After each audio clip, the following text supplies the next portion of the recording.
Number 6 ಕ್ರಯೋನಿಕ್ of preservation. ಅಮೆರಿಕದ ಸೊನೊಮಾ ಎನ್ನುವ ನಗರದಲ್ಲಿ ಆಲ್ಕಾರ್ ಎನ್ನುವ ಒಂದು ಕಂಪನಿ ಇದೆ.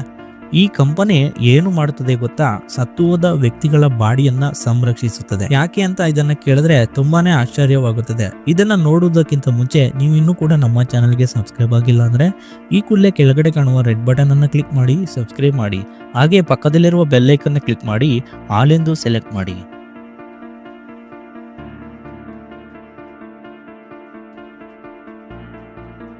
ಈ ಕಂಪನಿ ಏನಾದರೂ ಫ್ಯೂಚರ್ನಲ್ಲಿ ಸತ್ತು ಹೋದವರನ್ನ ಬದುಕಿಸುವ ಟೆಕ್ನಾಲಜಿ ಬಂದ್ರೆ ಇವರೆಲ್ಲರನ್ನು ಮತ್ತೆ ಬದುಕಿಸಬಹುದು ಎಂದು ಭಾವಿಸುತ್ತಾರೆ. ಕೆಲವು ಜನರು ಇಷ್ಟು ವೇಗವಾಗಿ ಡೆವಲಪ್ ಆಗುವ ಟೆಕ್ನಾಲಜಿಯನ್ನು ನಂಬಿ ಒಂದು ವೇಳೆ ಫ್ಯೂಚರ್ನಲ್ಲಿ ಸತ್ತು ಹೋದ ವ್ಯಕ್ತಿಯನ್ನ ಬದುಕಿಸಬಹುದು ಎಂದು ನಂಬುತ್ತಾರೆ. ಹಾಗೆ ಒಂದು ವೇಳೆ ಈ ಟೆಕ್ನಾಲಜಿ ಬಂದರೆ ಮರಳಿ ಬದುಕಬಹುದು ಎಂದು ಸತ್ತು ಹೋದ ಶರೀರಗಳು ನಾಶವಾಗದಂತೆ ಇಟ್ಟಿದ್ದಾರೆ. ಇದು ಸತ್ತು ಹೋದ ಶರೀರಗಳನ್ನ ಸಂರಕ್ಷಿಸುವ ಅಥವಾ ಪ್ರಿಸರ್ವ್ ಮಾಡುವ ಕಂಪನಿ.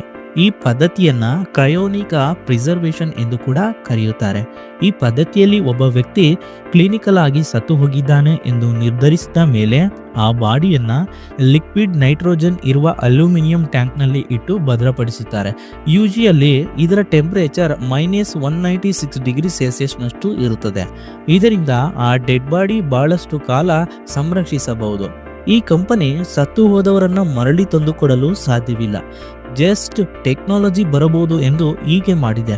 ಮೊಟ್ಟ ಮೊದಲ ಸಾರಿ 1967ರಲ್ಲಿ ಡಾಕ್ಟರ್ ಜೇಮ್ಸ್ ಬೆಟ್ಟೋಡ್ ಎನ್ನುವ ವ್ಯಕ್ತಿ ತನ್ನ ಸಾವಿನ ತರುವಾಯ ತನ್ನ ದೇಹವನ್ನ ಸಂರಕ್ಷಣೆ ಮಾಡಿದ್ದಾರೆ. ಪ್ರಪಂಚದಲ್ಲಿರುವ ಸುಮಾರು 250 ಮಂದಿ ಶರೀರವನ್ನ ಇಲ್ಲಿ ಸಂರಕ್ಷಿಸಲಾಗಿದೆ. ಅಂದರೆ ಕ್ರಯೋನಿಕ್ ಪ್ರಿಸರ್ವೇಷನ್ ಮಾಡಲಾಗಿದೆ.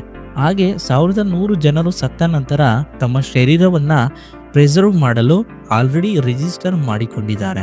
ಆದರೆ ಸತ್ತು ಹೋದ ವ್ಯಕ್ತಿಯ ಶರೀರವನ್ನ ಪ್ರಿಸರ್ವ್ ಮಾಡಲು ಎಷ್ಟು ಖರ್ಚಾಗುತ್ತೆ ಗೊತ್ತಾ? $2,20,000 ಅಂದರೆ ನಮ್ಮ ಭಾರತೀಯ ರೂಪಾಯಿಯಲ್ಲಿ 1,80,00,000 ರೂಪಾಯಿ.